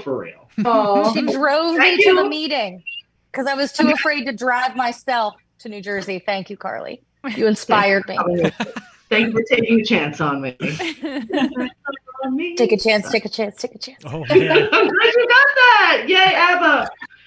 Anyway, You do your pay it forward, then you get a choice of pink boots or a cozy flannel. Oh. So, things have evolved a little bit over the years. The boots were not always available, but they are again. So please apply for scholarships. Part of what I do now with Pink Boots is I'm a scholarship liaison for the Greater Philly chapter. So there are national scholarships, which is the one I applied for, but we now have chapter-specific scholarship seats just for our members in our local chapter. So I very much encourage members to check it out, throw your hat in the ring, get some education. Learn some stuff you want to learn about. I mean, who doesn't want to be a Cicerone master? I'm just saying. Hey. So, we are finalizing our chapter scholarship offerings for 2023, but there will definitely be a bunch of Cicerone options on there. Last year, we were also able to offer a cider workshop at Hale and True. That was super cool. And I expect only more great stuff this year. So please. And if you are a owner of any beverage fermented company and you want to do something cool, we're all ears and only some knows. So give us a shout and maybe something will work. That was fabulous. Being laughed at. That should be a t-shirt. It really should. What does it say? We're all ears and just a little bit of nose. And only some knows. Some knows. We don't say Some no knows. all the time. I might want to, but But it works wanna on get so out of many bed? levels. No. Nose. Not nose. I thought nose at first, but I thought you were like making a it could pun be- Oh on my it. God, I'm not that clever. It could I be thought we all had nose. It could giant be like ears. nose. It could be nose. Mm. It works on so many levels. Good job, Grant. I love it. Marketing. Ugh. That should be on a t-shirt too. Yeah, it should. No. I'd buy that. Yeah. Ugh. I don't know what's worse, marketing or HR. Ugh. Ugh. HR, definitely HR. Probably. Well, dare I ask, Wayne, should we play the game? Yeah. If we're all up for a little Oh. bit of I can't wait for the I know. fuckery this is I gonna know. be. some jests I'm and scared. gambles. Yeah. Don't be scared. You've done this before. It's been a while. In the meantime, can I tell you about the beers I'm drinking? Please do. Do a little Tannery Run plug. So I started off with Watercolor Dreams Pilsner, and now I'm enjoying the Sympathy for the Devil Belgian style triple. And Tannery Run, we differentiate ourselves by doing this thing called Splatch Brewing Split Batch. So these two beers are sister beers. They came from the same base. They have a lot of the same stuff, but they are wildly different. I'm on the triple now. Yeah. This thing is saucy. That's pretty cool though. I always love doing like when you have like the same base but with like a single hop, different hops, and you can kind of see how it affects. Yeah, I mean, there's a lot of different spots where you can differentiate, but that's kind of what Tannery Run's brand is built around. That's Very so cool. cool. That is cool. Thanks. Wait, Brandolin has serious face on right now. Yeah. Cheers, Internet. Welcome to Happy Fun Time Games, the podcast trivia segment that is always keeping it sexy. Today, we are joined by the wonderful people from Pink Boots Philly to challenge my co-hosts Dan and Steph in everyone's favorite Happy Fun Time game, Libation or Fabrication. For those of you who don't know, this is where I will tell you the name of something and you can tell me if that thing is a real beer or something I just made up. Very simple, and we begin almost always with Dan. Our first name of the game, is this a real beer or is it fake? This one is called Plaid to the Bone. I hope it's real. I'm going to go real. I need it to be. I need it to be real. Dan is giving an aspirational reel on that one. Steph, what do you think? Oh God. I'm gonna say it's fake. Oh, Steph going with fake on that one. Brandolin I also say fake. also saying fake, and we come to Carly. I'm going to say real. That sounds like a hipster beer. All right, real because it sounds like a hipster beer. Dan says real because he wants it to be real. Carly says real because it sounds like a hipster beer. And Dan's a hipster. I don't know if I want it to be real anymore. More or less. I mean, Sarah. he has the hat, I promise. Hey, now, I love that hat. Sarah, what do you think? I hope it's a Scotch ale. I want Right? to say yeah. Ooh. Okay, so you're saying it's real, and you're calling that it's a Scotch ale. Sometimes there's bonus points. Ooh, yes. Doubling down. Double down. And finally, Meredith, real or fake? I'm saying real because I honestly think that I saw it on shelves. That is the only logic that ever actually works in these games. If you actually already know the answer, it is real. It is in fact real, and it's not just a beer. It is in fact 2 beers. Whoa! From a brewer of British-style ales, Picaroon's Traditional Ales in New Brunswick, Canada. The first of these beers, Plaid to the Bone, is a 4.5% ABV Gruit, and the other is an 8.6% ABV Scotch Ale. No way! Look at that! Spot on! Wait, do you love Gruits too? Yeah, so one was a Scotch Ale, and it's 2 beers. The other was a Gruit. Give her a bonus. You know what I learned at HomebrewCon that I'm gonna just Debbie down all this? It's actually pronounced grout. That's all. Really? No. And I literally sat through a very wonderful presentation that this woman, Susan Vassenberg, she's doing all this awesome research on Gruit. And she gave this presentation, and it's blowing the history of what is a grout. I still say it out of the water currently. No, grout, you'll have to Google it. No, grout is what is between tiles. Yeah. Nope, that's the That is actual bizarre. pronunciation. Yeah, it's also not I am Groot. it's also technically biopic, but I say biopic. It looks Isn't like it it should be biopic? biopic. Yeah, it's technically biopic, but no, I say biopic. I want to be wrong. I'm happy to be wrong on this one. Yeah, well, biopic sounds like a movie. Biopic sounds like a medical procedure. Yeah, but it's based off of biographical picture. Picture. Mhm. Right? Yes, it's a portmanteau. Yeah. But So we anyway. had Dan, Carly, Meredith, and Sarah correct, and Sarah banked a bonus point with that Very Scotch Ale nice. cold shot. Very cool, very cool. Moving on to our next favorite of the game, and Steph is going to guess first on this one. This one is called "We Have No Lemons at This Location." A real freak.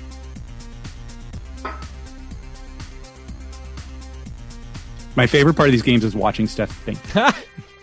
Well, this is the problem when I have known you literally your entire life, so I know how your brain works. So I know these stupid references, but I also know that brewers also like to use stupid references as beer names. So, Very true.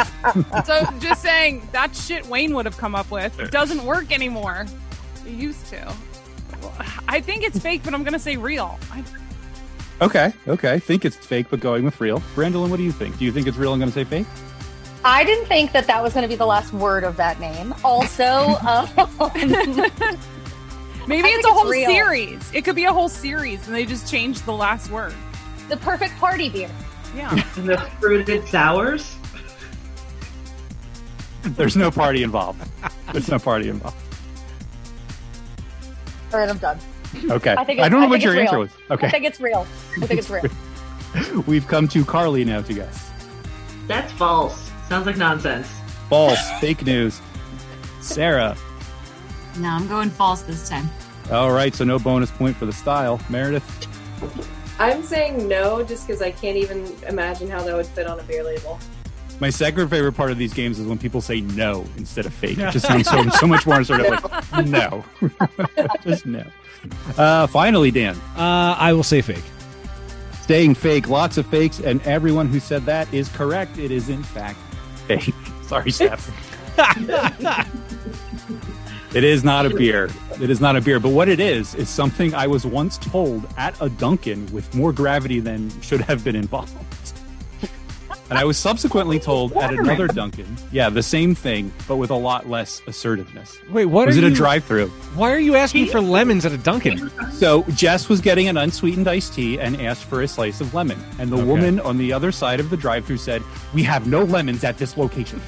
And we were like, okay. That's fine. We can go without. It just seemed very dire. So, and I randomly remembered it earlier today, so I put it in the game. We have no evidence of this. I don't know. It sounded like it was a whole thing. I didn't want to ask questions. Dan, I feel like that needs to be in your best man speech. Let's see if I can work that in. Okay. We are moving on now to our third beer of the game, and we've come to Brandolin to be the first one to guess. This one is called Everything Louder Than Everything Else. I think that's real. Saying that is real with some confidence. Carly?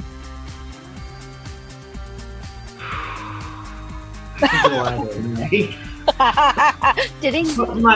My initial instinct was nah, false. Okay, you going to go with that instinct? I am. You're going to go false? Okay, going I'm going to false. secure that answer. You're locking that in. Lock Your it final in. answer. No phone of friends on this one.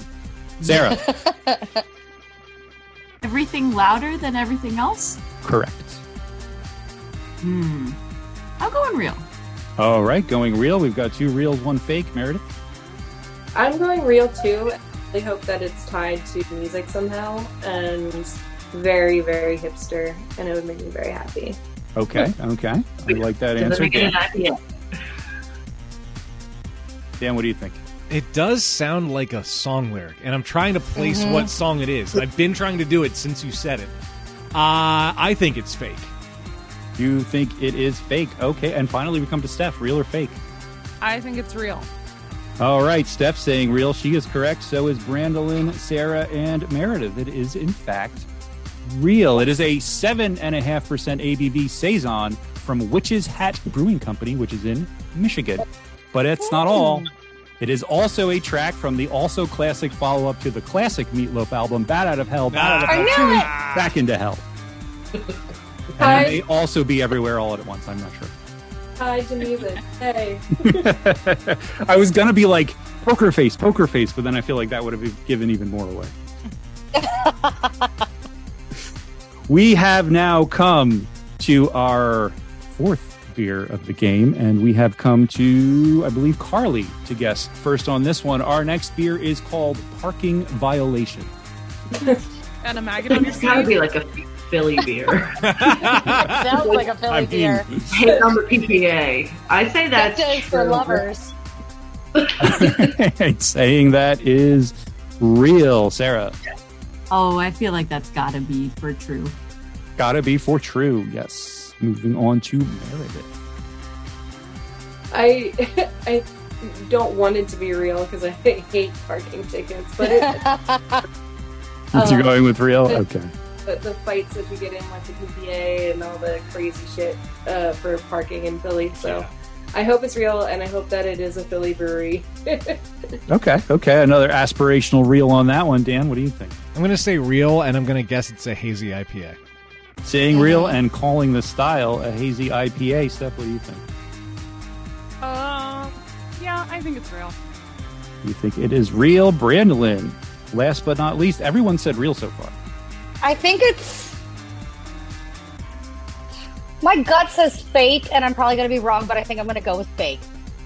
Oh, bucking the trend. The only one to say fake, and the only one who is wrong, because it is, in fact, real. But who makes it? You'll never guess. Is it EG?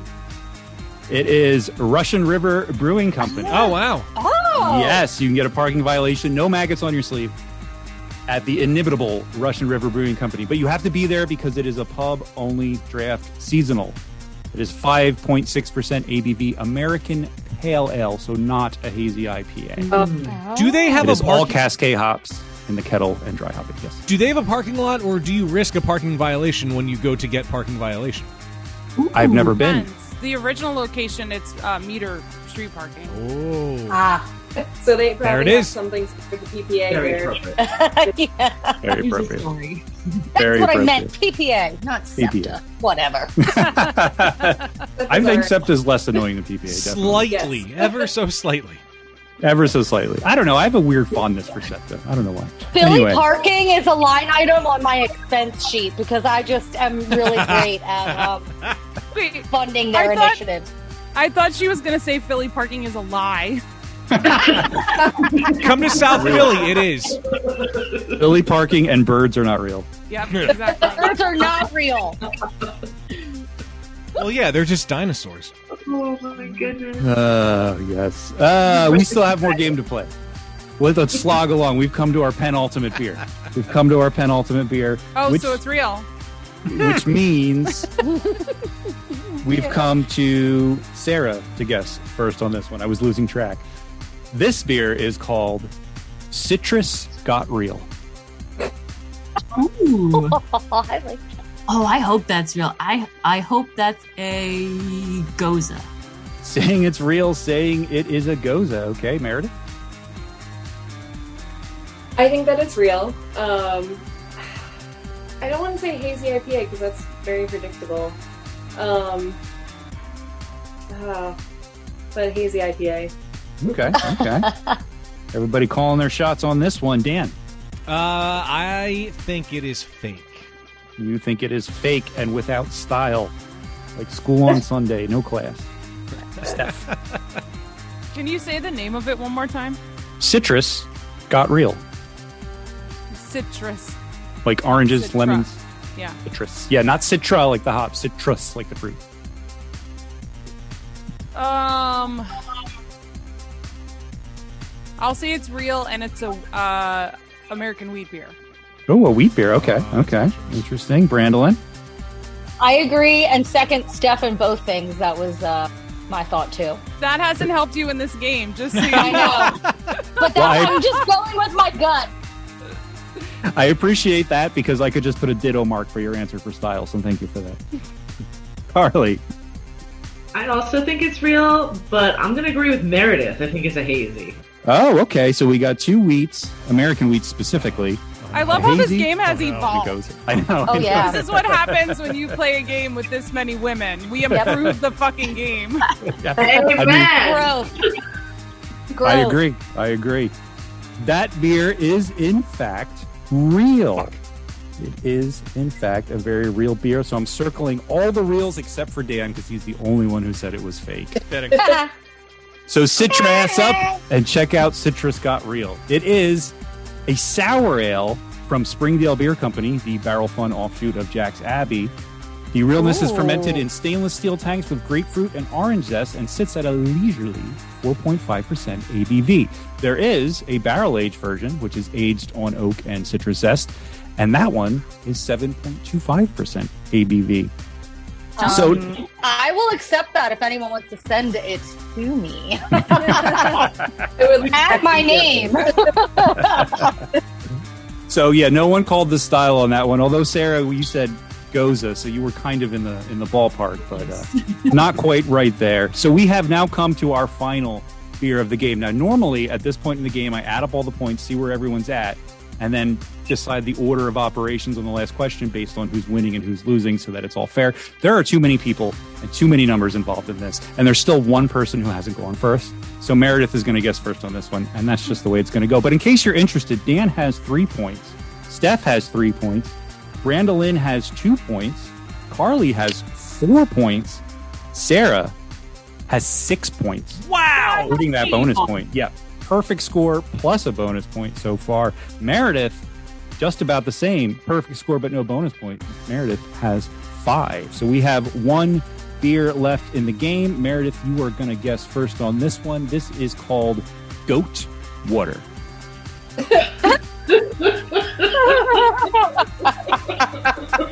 I got a couple breweries that might be from. Oh, shit.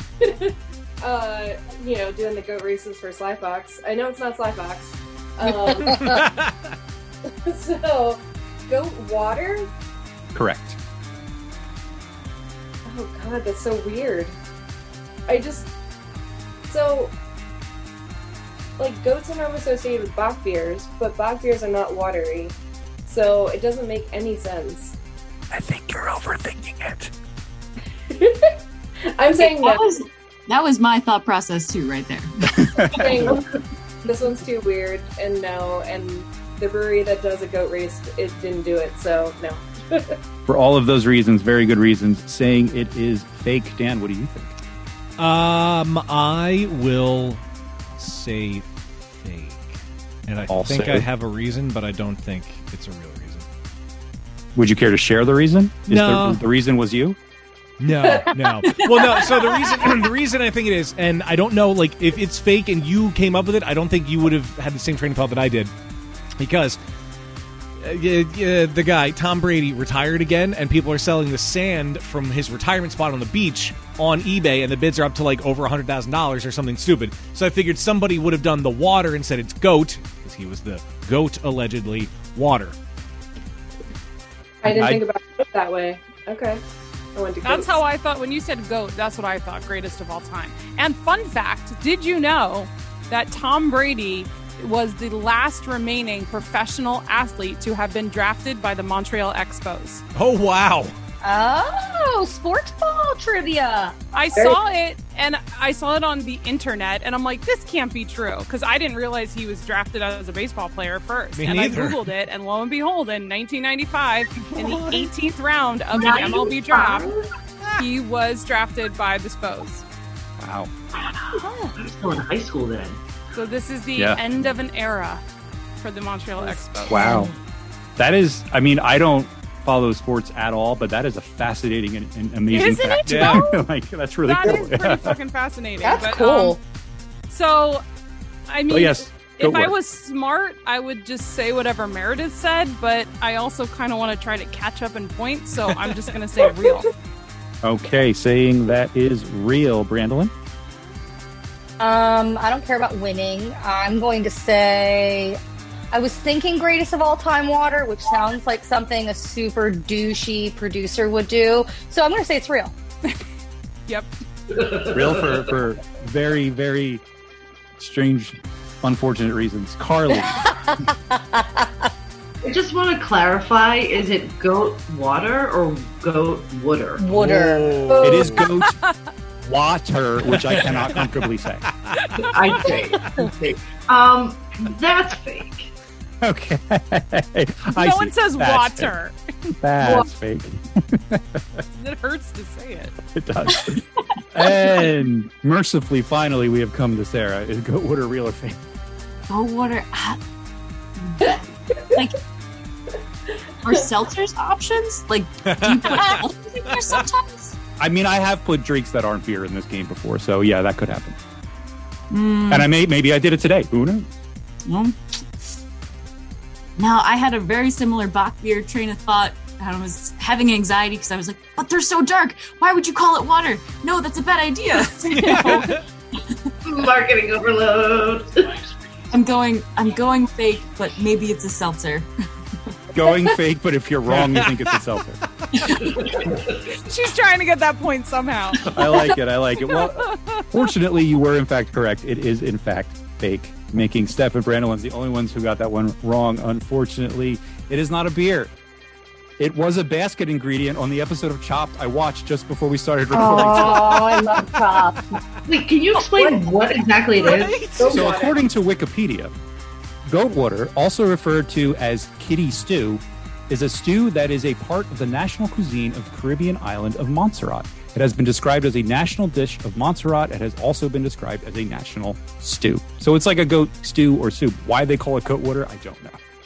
So do you think it's similar to a peanut stew? Peanut soup? It may be. Little West African soups with the goat meats and the spicy and the bones and all the delicious. I want that right And now. what is it? Oxtail? Is that Oxtail, I the think, is in vein? there Yeah. too. Yeah. But yeah, they didn't really explain it much on Chopped. You know when they have a really weird ingredient and they have a little segment where like they pretend one of them doesn't know what it is so they can explain it to the audience? I either wasn't paying attention or they didn't do that, so I just took the first paragraph off of Wikipedia. There we go. There we go. So now we're going to add up all the points here. And there's a lot of points to add up. Very good showing this game. So we have a runaway victor with more points than there were questions in the game. Sarah, 7 points, a better than perfect score. So does that mean I'm the goat? Hey, You are not the goat. That's what that means. You are now the In the GOAT. water. Right behind with 6, a perfect score but no bonus points, is Meredith. 6 points. Very good showing there. Carly just behind that with 5. Only 1 incorrect. Didn't get the hazy that you called, but 5 points. Dan has 4. Steph has 3. Brandolyn has 2. And I was honestly, playing my golf rules, so you're welcome. I win. well, I was just about to say, relative to the happy fun time history, these are pretty good scores. Even 2 is a pretty good score. Oftentimes there's like at least 1 or 2 people who have no points. Even two. Even two. Even 2. Even 2, as opposed to odd 3. Even Wayne. Next But thank- time Brandolyn is on the show, we should let her create and host the game and make Wayne play for once. Yes. Oh my God, yes. Hey, John, Oh we God. have a great idea. There you go. It'd be fun to have that both on. He can help me, right? Instead of going to the homebrew club tomorrow, just log on and you can do the tomorrow's episode with us too. There you go. Can I make John be my co-host and he has to wear like a leisure suit, you know, like and he has like the maybe One it's of like a those long red microphones? pink rough. Yes. I mean, Oh yeah. it wouldn't be the first time you guys dressed up for one of our episodes. No, that's true. Maybe that needs to be an in-person event at some point. So, you know, we'll just file that under we should do something together. Oops, all games. Oops, all Oops, all games. games. Okay. There you go. I love it. That's a good idea. Mhm.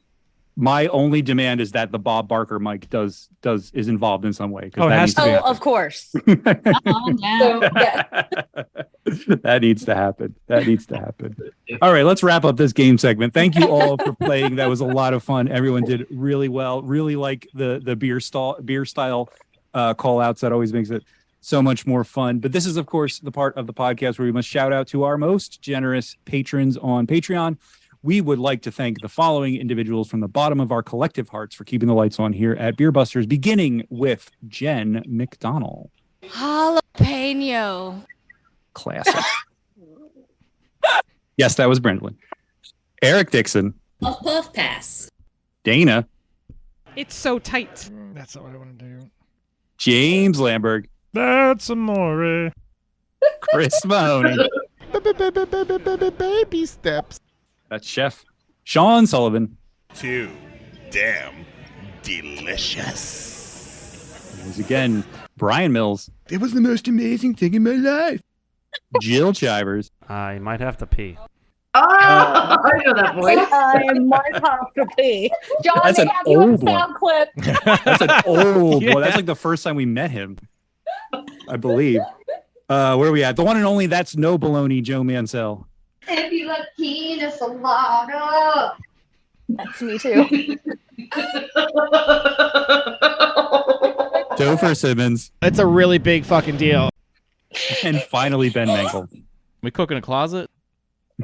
If you want to find out how you can get on this list and get all these cool sound clips played after your name, go to patreon.com/beerbusters to find out how you can support the podcast. But for now, help us play our tab with these commercials.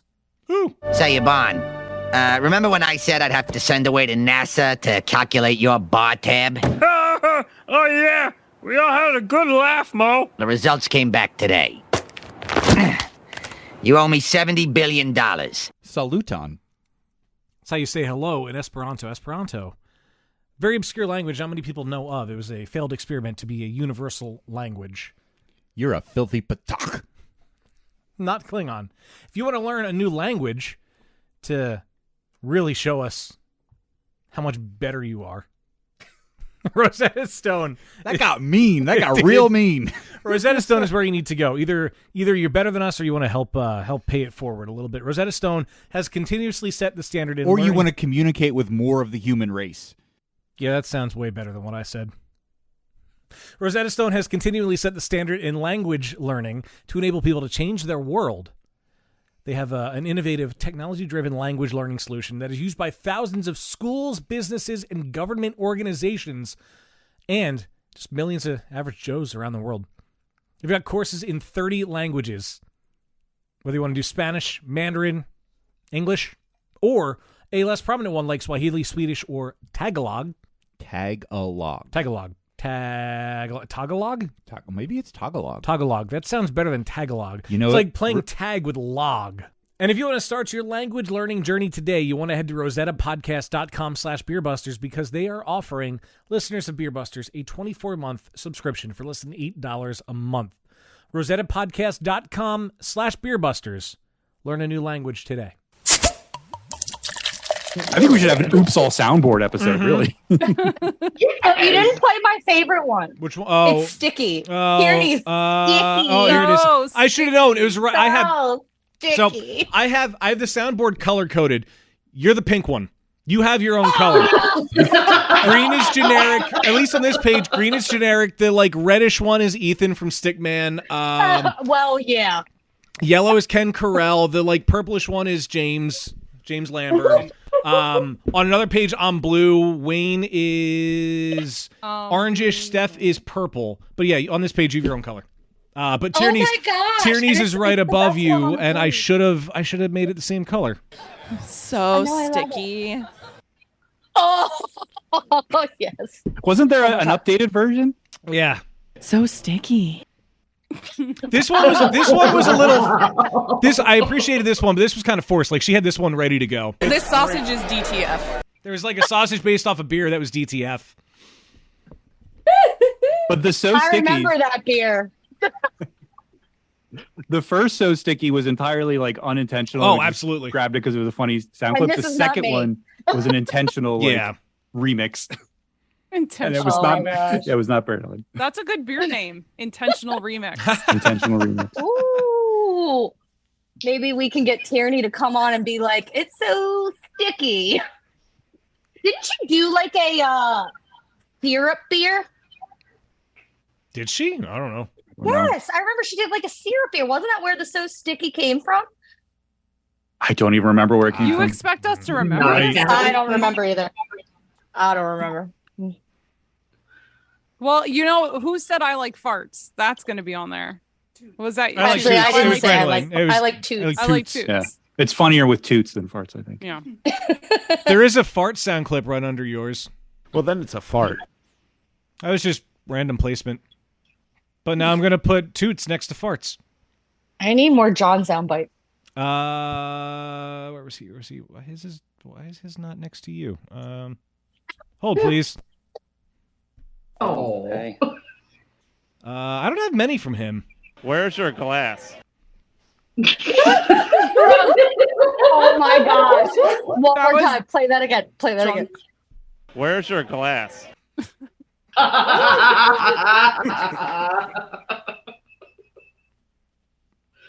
Oh, boy. I just love it. You have Can you so send much these- of our shenanigans recorded. It's amazing. Oh, yeah. There's You should 10 send years these worth. to her so she can make them like her ring to her I should, text tone yes. or whatever. Oh, that's a good idea. Definitely. Freak him the fuck out. OMG. You know that motherfucker shaved his entire face while I was taking a nap the other day? I woke up like, who the fuck are you? Just like on a whim while you were sleeping, like, what? You've done this to me twice. He was so cute. I haven't been clean shaven in over 10 years. That's just not going to happen. I know. He was trimming it up apparently and then did a little oopsie. And Oh, he was I've like, done that. Oh, it'll grow back. I've you done know. that, but luckily I could go down to a goatee, which like I'm not proud of having a goatee at any point in my life, but I'm not going clean shaven. I feel like you should have a mustache. Did that Can once we too. please give you just a, like the like handlebar? Yeah, Maybe I like wish a little, it doesn't grow in a way that a handlebar looks good. I had just a state mustache when I police worked at like officer Best uniform Buy. or something. No, God. Get the aviator sunglasses. God. You have the right to remain sexy, Carly. Oh, God. Sexy. Excuse me. Yeah, Sexy. sexy. Sexy. Seriously, you guys need to check out that game. What was it? was Keep awful it sexy? and great. Best sax with friends I've ever played. I know. It was the best sex with friends I've ever had. Dan. Oh. What did you expect would happen? You invited us on. That's true. Dan's like, welcome. I didn't invite you on. It's entertaining. It's entertaining. It's good radio. You guys doing well though? You said you're recording 2 times this week, so today and tomorrow. Yeah. Yeah. That's We're exciting. recording with our friends from the referendum tomorrow. Ooh. Nice. Whoa. Yeah. We met love them those at a guys. Pink Boots event at Fawn Hill. Yeah. Well, we've talked about having them on the show forever because, you know, they used to brew their wort at Stickman and drive it to Jersey in a U-Haul van. So we've had like that strange connection with them for a while, and it finally happened. It took them having to move to Pennsylvania first, I guess. Yeah, because they're they're right out of Kutztown now, right? Yeah. How did you say that? Kutztown? Is it? Am I saying it wrong? I'm from Baltimore, so like technically, is it Kutztown? Yes, it's Cootstown. Where you get cooties? I don't know. It's like Deals and Dillsburg. Well- I'm learning all these Pennsylvania things. How do you Crap. pronounce it? Kutztown. Kuts. Kutztown? Kutztown. Or you could go real Pennsylvania Dutch. Yeah, Kutztown. Yeah. I used to live not in Kutztown, but on Kutztown Road. And I got mail once that was addressed as CUTTS space TOWN. Kutztown, but cuts with 2 T's. Yeah, weird. I feel like I'm getting more familiar with the area because it's not, I mean, with John working in Reading, I'm discovering a whole new thing, but excited to be down there tomorrow. Any suggestions on during the day? I don't know what there is to do in Reading. It's been so long since I only ever go to West Reading. there. Well, There's a lot of That's where the brewery I is. can Yeah. drive the 7 minutes there. Yeah. I mean, you could go wander around Russo's Market. That's always fun. Yeah, I do like that fairgrounds market too. There's a really good Italian second generation. It's the daughter and the son that own it now. Do you mean I got so much charcuterie and stuff there. They did it for a meeting for me. I was like, I have a meeting. This is how many people. Can you make it fancy and yummy? And it was like, it costs next to nothing compared to Philly prices. Well, of course. Yeah. Do you mean the And Reading it was- the farmers market? Yeah, at the fairground. It's like At the mall, it's like right? the old Boscov's Yeah. market, but I don't know. I I'm don't not think they're open during familiar. the week. They're That's only literally that's where we graduated high school. That high school that's literally not even Yeah. a quarter Oh, mile up that's the road where- from there. Yeah. That's the 3 of Yeah. us graduated high school there. So we're very, very familiar with the Yeah, Fairgrounds Farmers Market. I don't know if Dan really ever hung out at the mall, but Steph and I definitely hung out at the fairgrounds Oh, yeah. mall in high school. from I time to smoked a time. lot of weed around there. Oh, I usually I would just Back walk in the there day. when the cinema center opened. I would just walk over there to spend my allowance on movie tickets. That's where Yeah. it all fucking started. But you know the mall is not there anymore. No, it's not. Yeah. Did they tear It's it like- down? Boscov's is there, the movie theater is there, the market is there. Yeah, the rest is just like parking lot. Oh my god, they should just put the racetrack back in. Well, there was talk about that Yeah. actually. Can we talk about how the majority of us drank NA beer tonight too? I did Yeah, I haven't I drank did it. switch I up haven't to an drank it. actual beer. I went with a split face that I found in my that's a good fridge. beer. Oh, I like that one. We were talking Have you about it tried the tonight. dipped? Ooh, Dipped? what's that one? Trick. I can't read it. Dichotomy. This From is where? from publication. It's within Oh. distance of my house, and I love Oh, it cool. there. Oh, that's awesome. We need Nice. to check that out. Meredith, what are you drinking? Hidden River Pilsner. Nice. Oh, Hidden River. They're my neighbors. I can walk there. I miss Kevin. He hasn't been on our show in a while. It's been years and years and years. You should record there, and then I can just crash it. That's true. Well, when we Maybe recorded pick there, up the ghost. we recorded on the deck, and it was such a beautiful night. It was so Yeah. cool. Yeah, It that was- was a fun time. That was a memorable one. Yeah, definitely. Oh man. Did you see the creepy dolls?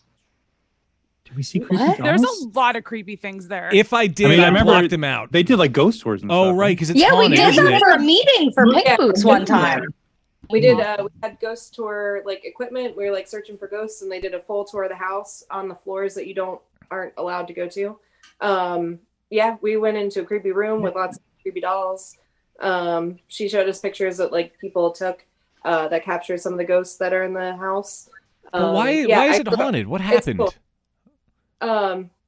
It's amazing. Yeah, it's been haunted. I grew up here, so I grew up next to it. And you see like things in the windows often. You see people there that shouldn't be there.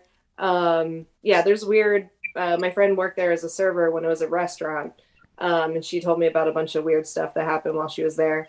But she quit because she got locked in a closet. No. That's good reason. So she's like, "Yep, I'm good. I'm done." So, like, what happened to the people that they haunt the place now? So it was an inn. So it was like it's hundreds of years old. So people like came through there, like people died there. Like it was, nefarious shit. Yeah, there was weird shit that happened. That's the thing. There's some like ambivalent spirit world things. Like there's like some nice ones apparently. I don't know. Yeah, not all 13 ghosts. Listen, we've all seen Casper. I was swooning over Christina Ricci in that film. Me too. Yep, same. Yes, and Devon Sawa. I was like, what is happening? Sorry. I don't even remember watching that. Well, I know we said it earlier, but let's say it again. Where should people go if they want to find out more about Pink Boots, about Pink Boots Philly, and about this beer y'all are brewing? I nominate Carly. Oh. Pinkbootsociety.org for our main shit. But follow us on the socials. # Pink Boots Philly. Boom. Perfect. That was like the best answer to that question we've ever had on exactly. Nice and succinct and sung. Carly Carr. Microphone. I legit have a microphone I could use, but not today. Next time. Not today. Oh, just this one. Well, when we do a Tattery Run episode, we can use it then. If we're still doing virtual. Stop by and check us out for our splash pack. Splash. I love that. So if people can we please record there? I want to record cool. at a place. Yeah. Absolutely. Stop by. Let's make it happen. Well, getting Dan out of Philly is hard. Well, it's we're in the burbs, yo. We are outside of Philly. That far. It's Philly adjacent. It's not that far, but I'm also looking at getting rid of my car. I'll come pick you up. Okay. We'll go Accessible via the regional rail. Up and record. Yeah. Well, you can get the train to East Falls and then go from here. I have too much shit to carry to take the train. Or just take the train the whole way. Yeah. You can take the midnight train to Ambler. Going anywhere. All right, Dan. Where can people find beer? We'll figure it out. Well, I was going to go around the horn. So if people want to find out about Tannery Run, where should they go? Sorry. TanneryRun.com. I just wanted to hear you sing it again. Thank you. I did eating my ego right now. That's what we're here for. That's what we do. Oh my God, Meredith, Homebrew Events. Where should people go? Where should they look out for your stuff? Yeah, so I'm in the process of updating my website, but I do have a website, homebrewedevents.com. But I'm really active on social media, so it's just at Homebrewed Events. Perfect. And Sarah, how about for Baba's Bucha, right? Bucha? Baba's Bucha. At Baba's Bucha. Sorry. Bucha. Find us there on Facebook and Instagram, and probably not TikTok or other things, because that's fine. It's understandable. Because that's fine. And last but certainly not least, Brandolyn, where should people go to find your adventures? I mean, I know I don't really have any adventures. My name at Brandolyn, shenanigans, cats, plants, and actually my pivot into social work. So that's nice. Also, I admire and I'm kind of jealous that your handle is just your name. I beta tested Instagram, so there are perks. You beta tested Instagram? Yes. Brandolyn, amazing. It was like way back in the day, and I went and scrolled through the almost 6,000 posts to like my day one post, and it was like February of 11 or 10 or something. I can't remember, but it was a while ago. I was drunk on bubblegum flavored vodka, and that was not my fault. There's so much to unpack there. Holy shit. I know. So I just learned I liked doing it on the back end. I like, the analytics of it. Like, I just like the platform and engaging with people. I don't like self-promotion so much, except for like most of the time since I'm in my house alone a lot, I am the subject. It's weird, but yeah. So at Brandolin, I do freelance beverage consulting for compliance and taxes and licensing and all that kind of crap. I love it. I'm good at it. I don't actually love it. I do. I like it. I'm good at it. It pays some bills. That's my story, and I'm sticking to it. That was a ride. That was definitely a ride. I beta tested Instagram to be a soundbite. That's going to be a clip. We can make it happen. On the soundboard. It has to be. We can make that One happen. of the coolest flexes we've ever had on the podcast. Pretty much, yeah. Yeah. It might be cooler that she beta tested Disney Dreamlight Valley. Oh, I did. She turned me on to that video game recently, and I lost many hours to it. And you are welcome. Thank you, Bish. Just wait until you can turn into a fashion designer, architect, dream builder. It only gets better from here. I can't wait. I started a super secret Instagram for just my Disney Dreamlight stuff that I haven't given anybody. It's doing pretty well. I am not following at all. I don't know what's happening right now. That's okay. It's not for you. Okay, I can live with that. Well, while you're out there We're following now Brandolin's, now. yeah, while you're out there following Brandolin's not secret account, you can follow. I know you can follow along with us. Twitter, Instagram, TikTok at BeerBusters, Facebook BeerBusters Podcast. There's BeerBustersPodcast.com. There is YouTube where we are BeerBusters Podcast. And there's Patreon.com/BeerBusters. Get access to all the last call, fun stuff, the punishment videos from before, the behind the scenes feed, all the goodies for as little as $1 a month.